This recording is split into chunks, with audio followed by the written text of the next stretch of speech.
This section is on exponential equations. So let's look at number 1. Now, because this is an equation, both sides have to be equal. And because the base on both sides is 7, then that means that the exponents have to be equal.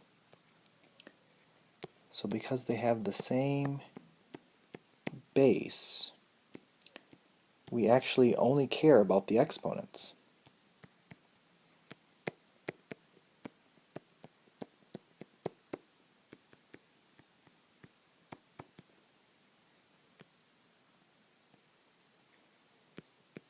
So x minus 10 is equal to 6 plus 5x. And if I solve this equation, then I solve the original equation. So I want to subtract 5x from both sides, and then add 10, and then divide by -4, and x is equal to -4. And if you want to check your work, you can always plug it back into the original. On question 2, I don't have the same base, so I actually want to get the same base.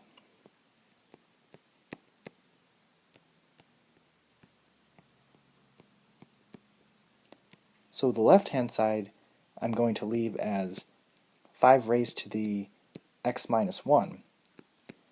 The right-hand side, 125, I'm going to express that as 5 raised to some power, and 5 raised to the 3 is equal to 125.